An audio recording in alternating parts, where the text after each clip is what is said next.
It started as a normal morning on the banks of the Moe River, where mist rises like a white curtain between Thailand and Myanmar.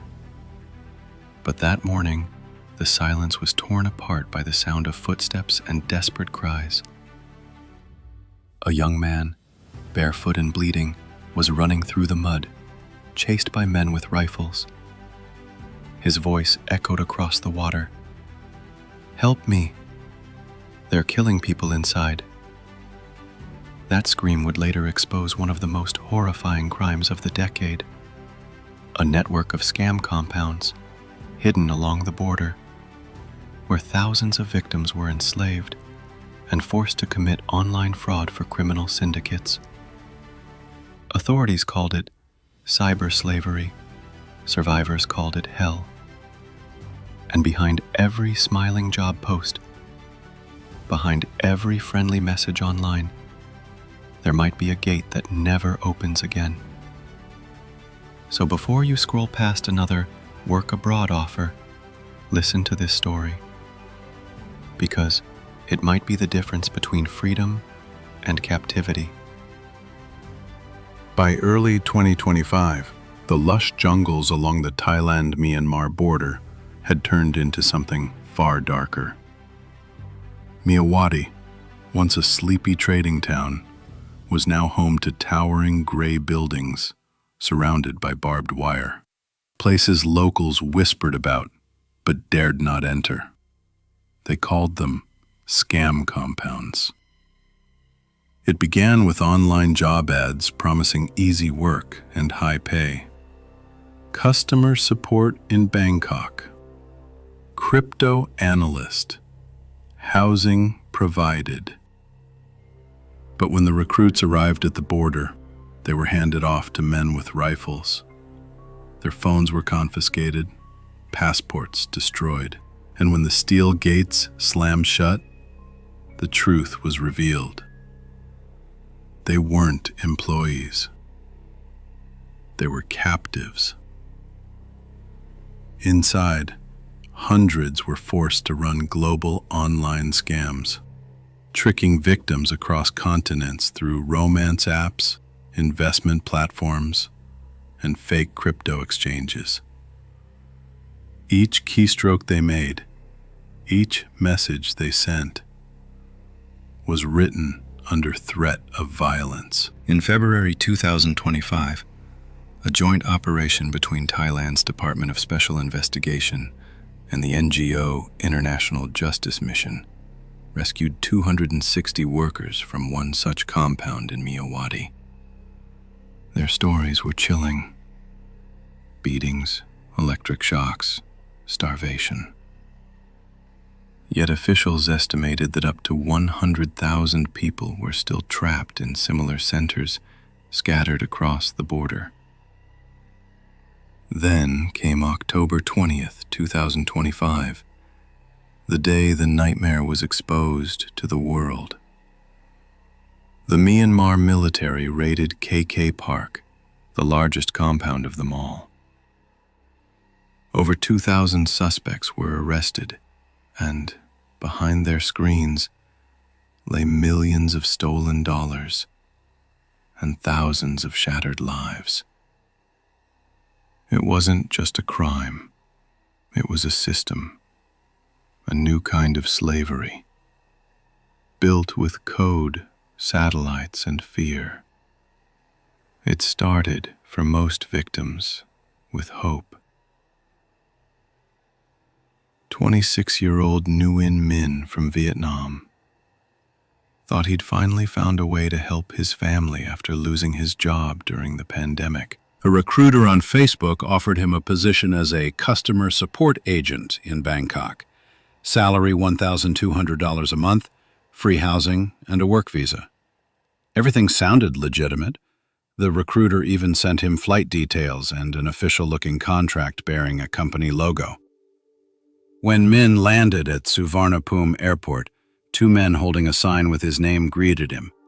They spoke Mandarin, smiled politely, and told him they'd take him to the company's training center near the border.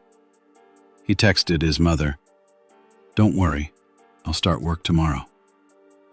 That was the last message she ever received. Hours later, the van turned off the main highway and drove into the forest. The road became narrower, the checkpoints fewer. By nightfall, Min's phone was taken for registration. Then the van stopped near a dark river, the Moe. Armed guards appeared. No customs, no passport stamps. Just the sound of water and fear. He and 6 others were ferried across on a small boat. On the opposite bank stood high concrete walls topped with barbed wire. A metal gate opened with a loud buzz. A red sign read, KK Park, authorized personnel only. Inside, their IDs and belongings were confiscated. A guard shouted in broken English, "You work. You make money. You don't go." The illusion of opportunity vanished. The job had never existed. That night, Min realized he was no longer in Thailand and no longer free. Morning came with the sound of electric buzzers and boots hitting concrete. Min opened his eyes to a narrow dormitory packed with metal bunks. Over 100 men shared the same room. Vietnamese, Chinese, Filipinos, Africans. All silent, all broken. A man with a shaved head walked in, wearing a black uniform. "Listen," he said in accented English, pacing slowly. "You work with your phone. You make customers happy. If you bring money, you eat. If not, you learn pain." From that moment, Min's days turned into a routine of fear. He and the others were forced to send messages through dating apps and investment platforms, pretending to be attractive professionals from abroad. They used scripts. Build trust first, then introduce the investment. Each victim they tricked meant food, electricity, sometimes a few extra minutes of rest. Refusing meant punishment. Guards used electric batons, forced kneeling, starvation. One night, Min saw a man beaten unconscious for trying to hide a phone SIM card. He disappeared the next day, whispered Li Wei, a 28-year-old from Shenzhen. They said he was transferred. We knew what that meant. The compound itself was a fortress. Surveillance cameras lined every corridor. Guards carried rifles. Every exit led to locked gates. The internet connection came through small white antennas marked with the Starlink logo, a private satellite link that made tracking impossible. Min learned that some bosses weren't even there. They operated remotely from China or Cambodia, giving orders through encrypted chat apps. The workers were just pawns in a global game of greed.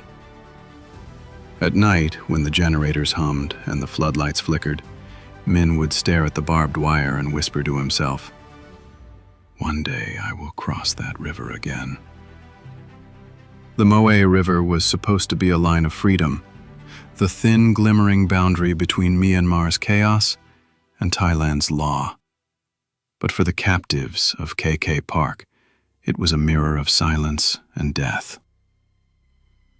After weeks of torture and endless scam shifts, a group of 5 men planned their escape. Min was one of them. They studied the guard schedule, memorized patrol routes, and waited for a night when the moon was gone. The river was only a few hundred meters away, but between them and the water stood 2 fences, a searchlight tower, and a pack of guards who shot without warning. At 2:10 a.m., they ran. The sound of gunfire ripped through the darkness. Min dove into the water, the current dragging him downstream. He heard someone scream, a sharp, short cry, and then nothing but the roar of the river. He didn't look back.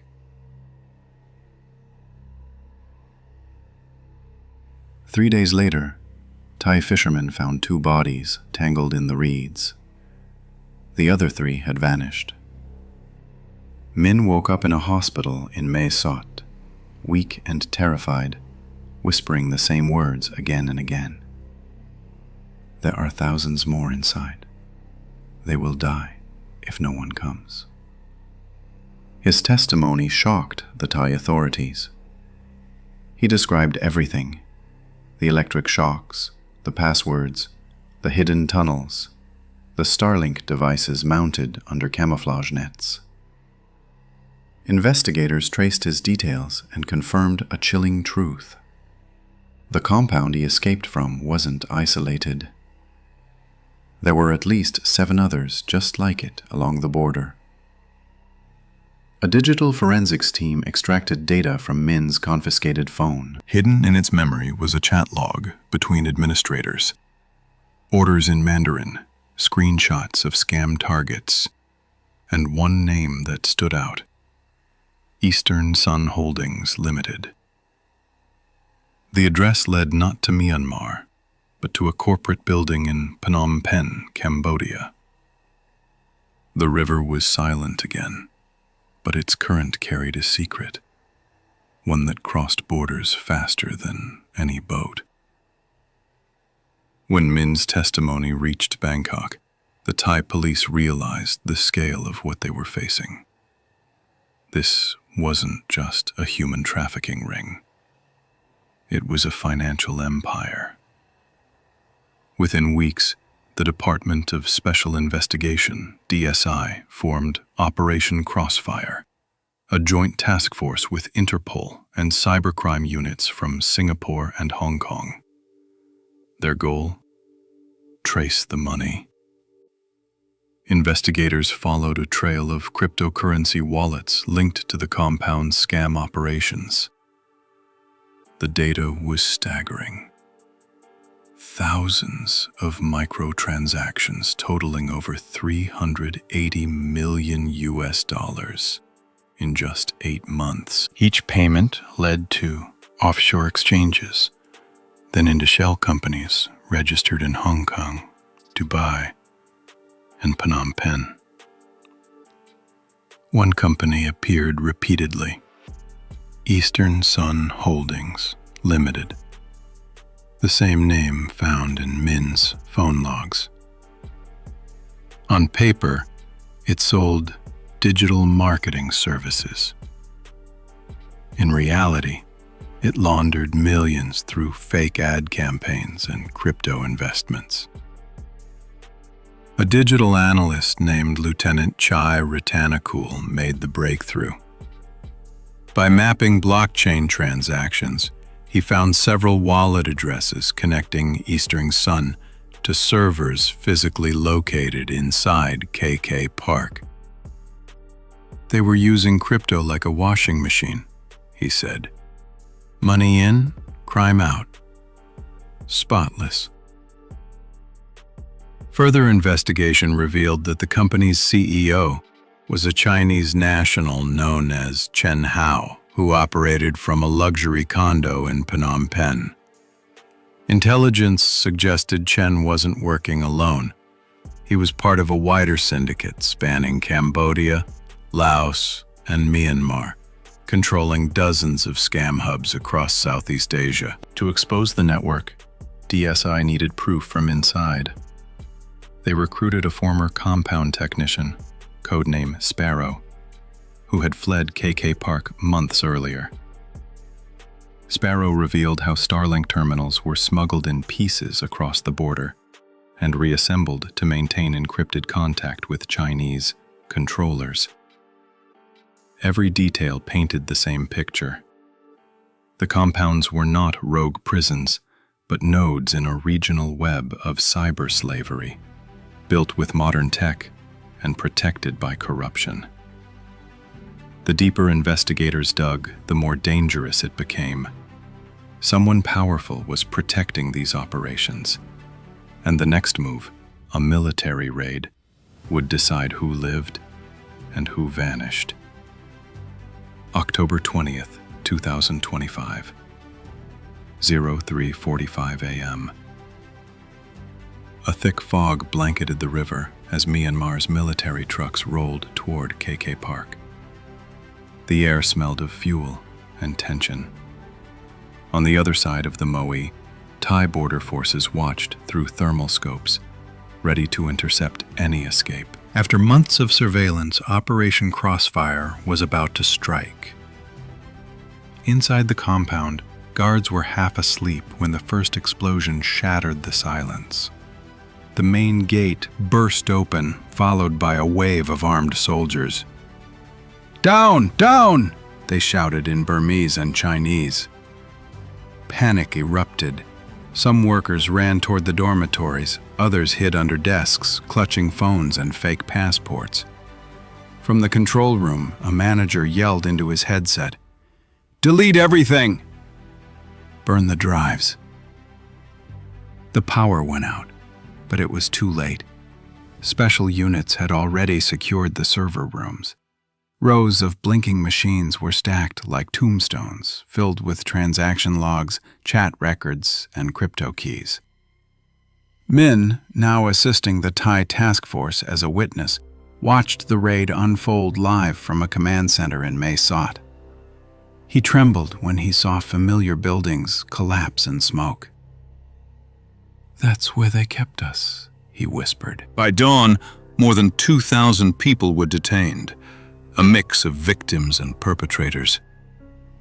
Soldiers confiscated laptops, gold bars, and 30 Starlink terminals hidden under tarps.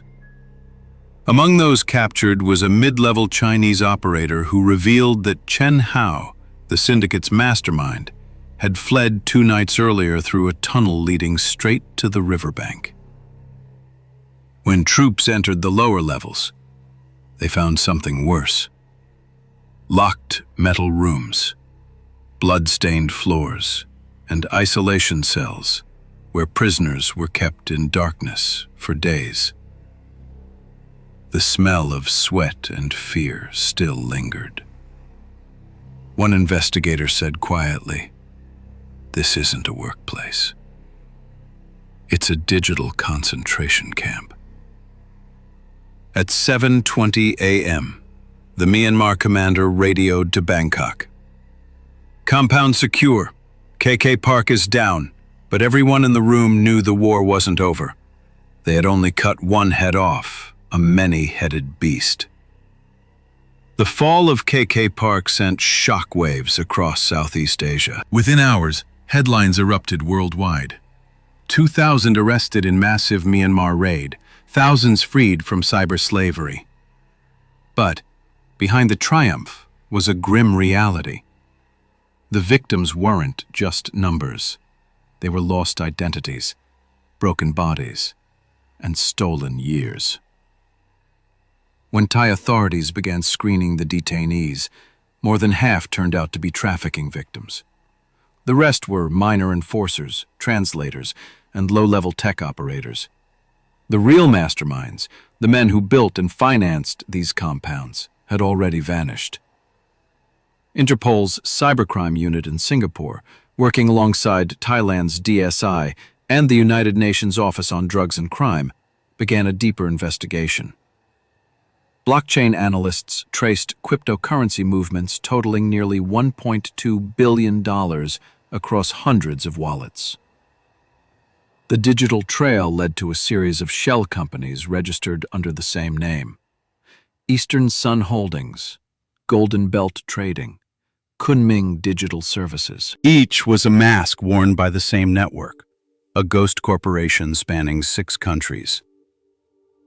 In late October 2025, Thai intelligence intercepted an encrypted chat between 2 known Chinese fugitives. One message stood out: "Phoenix Project suspended. Relocate to Manila." It confirmed what investigators feared. The syndicate planned to rebuild elsewhere under a new code name, Operation Black Phoenix. December 2025, Naypyidaw Military Court. Under tight security, 14 defendants, including compound managers, guards, and logistics coordinators, faced charges of human trafficking, fraud, and murder. Among them was Liu Jing, the former operations chief at KKK Park.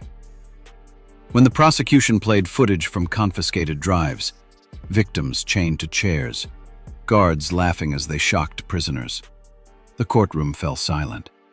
Even the military judges turned pale. A survivor from Kenya testified through video link. "They made us lie every day."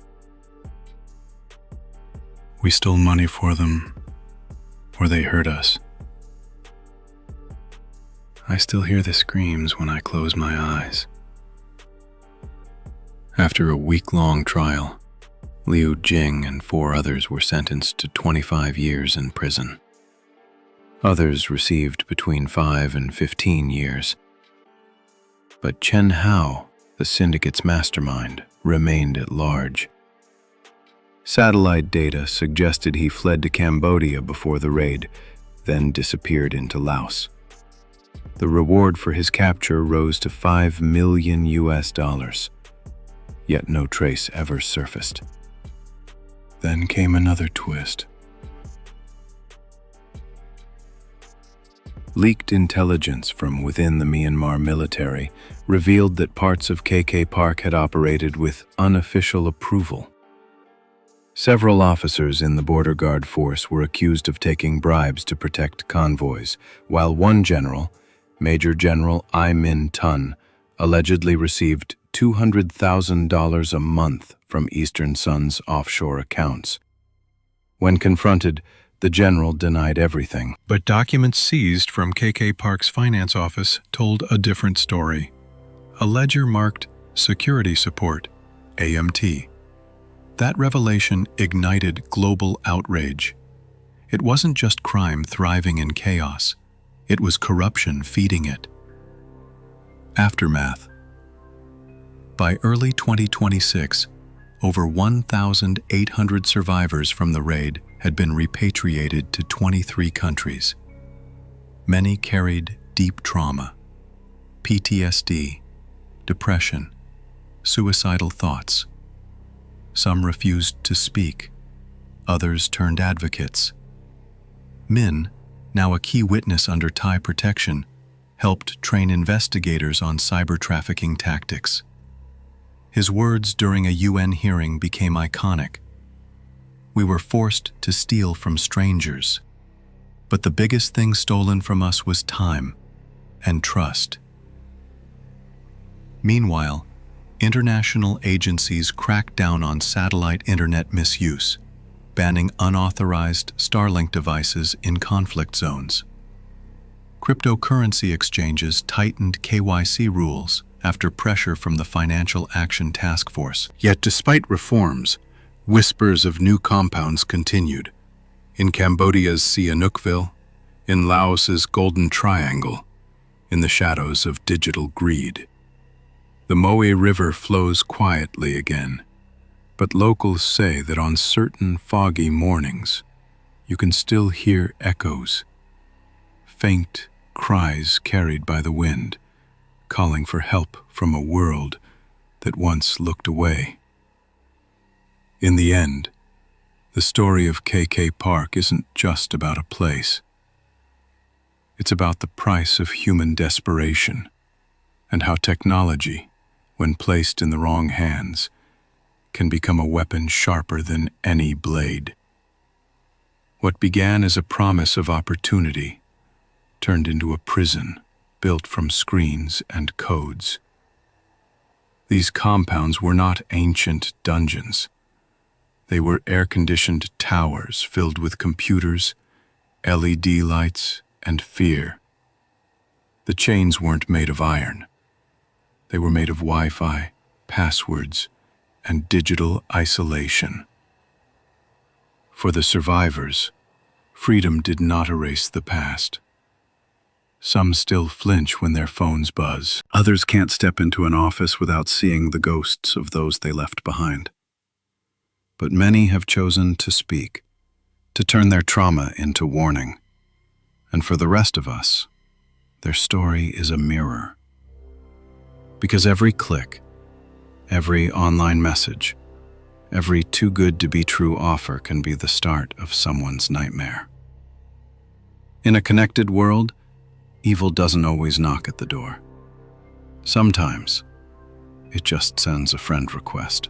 Governments promise reforms, tech giants promise monitoring, and borders tighten. But somewhere in the dark web, another compound is already being planned. The faces may change, the names may change. The method never does. Greed disguised as opportunity. So remember Min and the thousands like him. Remember the screams across the Moe River. Remember that silence is the greatest accomplice to crime. And if this story reached you tonight, whether you're listening from your car, your home, or your midnight shift, take a moment to think about how fragile safety truly is. Stay alert. Question the promise. Protect your data, your identity, your freedom. Thank you for listening to Crimes That Shocked the World. If this story moved you, share it. It might save someone you'll never meet. Tell us where you're tuning in from. Are you on your way to work, relaxing at home, or listening in the dark? Leave a comment, hit like, and subscribe for more true stories from the shadows. Because sometimes, knowing the truth is the only way to stay alive.